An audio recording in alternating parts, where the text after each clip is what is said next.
Brought you by LIC। LIC से मिले बीमे की रकम ने ही मेरे नए काम की शुरुआत को मुमकिन बनाया। LIC हर पल आपके साथ। तो मुद्दा तो यही है कि ये हड़कंप किसने मचाया, और हम यही डिकोड करने की कोशिश कर रहे हैं कि कौन खेल कर गया सोने और चांदी में। और थीम हमने दी है कि ट्रंप और शी जिनपिंग जो भिड़े पड़े हैं आपस में, तो उसका भी एक इम्पैक्ट पड़ सकता है। देखिए, वैसे तो वो बात करते हैं कि ट्रेड डील्स के ऊपर वो बात करते हैं डोनाल्ड ट्रंप, लेकिन इस समय जो ग्लोबल एसेट क्लासेस में हड़कंप पैदा किया हुआ है, वो ऐसा लग रहा है कि एंगल या तो अमेरिका से बनता है या फिर चाइना से बनता है। तो पहले तो ये अमेरिकन एंगल की बात कर लेते हैं। इसमें केविन वॉश का नाम जैसे सामने आया कि वो यूएस फेड चेयर, वो डोनाल्ड ट्रंप के सबसे पसंदीदा हैं, और उसके बाद फिर वो यूएस फेड चेयर के लिए उनका नाम, उसकी घोषणा कर दी गई। ये हुआ था गुरुवार को। एक तब अटकलें थी कि ये शायद नाम डोनाल्ड ट्रंप अनाउंस कर देंगे, और फ्राइडे को ये अनाउंसमेंट होगी। तो गुरुवार को एक झटका लगा था एकदम से 8 बजे। मैं थोड़ा फ्लैशबैक में जा रहा हूँ, बस पिछले हफ्ते की बात है और ऐसा लग रहा है सदियां बीत गई, लेकिन पिछले हफ्ते की बात है।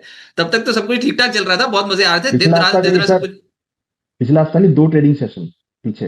हाँ, वो 2-3 ट्रेडिंग सेशन। तो गुरुवार की बात बता रहा हूँ। तो गुरुवार को बस ये एक अटकलें थी कि केविन वॉश का नाम आएगा as a US Fed chairperson.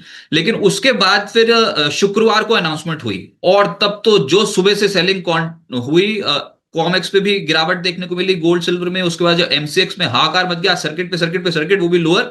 और दिन खत्म हो गया, सर्किट ही खुलने को नहीं आया। पता नहीं कौन बेच रहा था, लेकिन कोई खरीदने को तैयार नहीं था। दे दनादन बिकवाली शुरू हो गई। तो पहला तो ये अमेरिकन एंगल हम डिस्कस कर रहे हैं। इसमें केविन वॉश ये क्या करना चाहते हैं? अगर तो ये इंटरेस्ट रेट्स एग्रेसिवली नहीं घटाएंगे, जो कि आप बोल रहे हो हॉकिश हैं, तो फिर जेरोम पोवेल भी यही बात कह रहे थे। तो जेरोम पोवेल से क्यों रूठ गए थे डोनाल्ड ट्रंप? जेरोम पोवेल को क्यों इतना बुरा भला कहा था? तो फिर तो जेरोम पोवेल को ही रखना था, फिर केविन वॉश की जरूरत क्या पड़ी थी? और या तो फिर अभी जब वो नई जॉब में आएंगे, जॉब रोल में आएंगे, तो वैसे ही करेंगे जैसे डोनाल्ड ट्रंप चाहते हैं। तो आप क्या सही मानते हो, क्यों आई है गिरावट? देखिए, एक अनसर्टेनिटी थी नाम को लेके कि भाई वो किसको अपॉइंट करेंगे। तो वो जो नेम वाली क्लैरिटी है वो यहाँ पर आ गई है कि केविन वॉश को वो रखेंगे। अब आगे चलकर डिपेंड करेगा, क्योंकि देखिए फेडरल रिजर्व की स्टेटमेंट यही होती है कि हम यूएस के डेटा को फोकस में रखकर हम काम करेंगे। तो देखिए, ऐसा माना जा रहा है कि जब वो आएंगे केविन वॉश, तो वो यूएस के ऐसा कुछ करेंगे कि यूएस का जो इन्फ्लेशन है वो वहां पर कंट्रोल में हो जाएगा। राइट, तो दैट इज अ पॉइंट कि वो अगर इन्फ्लेशन कंट्रोल में कर लेते हैं तो वो अगेन पॉजिटिव पॉइंट होगा। अगेन वो ये कह रहे हैं कि भाई केविन वॉश जो है वो काफी हॉकिस्ट हैं, तो शायद वो इंटरेस्ट रेट के ऊपर भी डिसीजन देखें। तो अगर वो इंटरेस्ट रेट को डिसीजन देखते हैं तो लेट्स सी कि वो क्या मोमेंटम लेते हैं। देखिए, वो सेकेंडरी पार्ट है। बट अभी जो इंपॉर्टेंट है वो एक क्लैरिटी ये था कि इंटरेस्ट रेट के नेम का अनाउंसमेंट यहाँ पर हो गया है, सेंट्रल बैंक के पर्सन का नाम का अनाउंस हो गया है, तो उस नेम की वजह से अनसर्टेनिटी खत्म हो गई। प्लस अब ये भी है कि भाई वो इकोनॉमी को अच्छी तरह समझते हैं, और हो सकता है कि वो इंटरेस्ट रेट कट ना भी करें। ये भी एक प्रोबेबिलिटी। देखिए, जोनेम पवेल और ट्रम्प के बीच में जो इश्यूज थे वो कुछ एडमिनिस्ट्रेटिव भी थे, कुछ उन्होंने इनके ऊपर एलिगेशंस भी लगाए थे, तो वो सब चीजें वहां पर थी। बट यहाँ पर अगर आप देखेंगे तो जो एक्चुअली इश्यूज हैं वो अभी भी इंटरेस्ट रेट को लेकर है। अब वो आएंगे, नए अपॉइंट होंगे, वो क्या इंटरेस्ट रेट बनाते हैं, that is again A question. But still जो भी प्रोबेबिलिटी हुई है वो कहीं ना कहीं नेम अनाउंस होने के बाद जो अनसर्टेनिटी थी वो खत्म होती हुई दिखाई दी। अब अनसर्टेनिटी तो खत्म हो गई, लेकिन ये जो हुआ उसके बाद तो खेल बहुत बड़ा हो गया ना, बहुत धड़ल्ले से बिकवाली हो गई और निवेशक परेशान हो रहे हैं। अच्छा, फिर दूसरा सवाल, चाइनीज एंगल को पकड़ने की कोशिश करते हैं।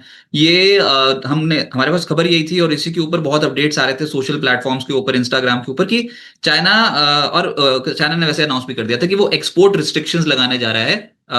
बड़ी बड़ी जो चाइनीज कंपनी एक्सपोर्ट करती हैं सिल्वर, और उतना नहीं कर पाएंगे जितना वो पहले करती हैं। तो बहुत तगड़े एक्सपोर्ट रिस्ट्रिक्शंस लगे थे, और इसी के चलते जो तूल पकड़ गई थी चांदी, 1.5 लाख 1,60,000 से भागते भागते 4,20,000 की हो गई थी। ये चाइना वालों ने माल बेच दिया क्या? कुछ ब्रोकर्स का आपको, क्योंकि आप बहुत क्लोजली ट्रैक करते हैं, इसलिए पूछ रहा हूँ कि कुछ ऐसे खबरें हैं कि चाइना का कुछ एंगल है जिसमें कुछ ब्रोकर्स ने बहुत तगड़े तरीके से बिकवाली की होगी, इतने तेज हो गए थे प्राइसेस। देखिए, कुछ Recording in ऐसा progress.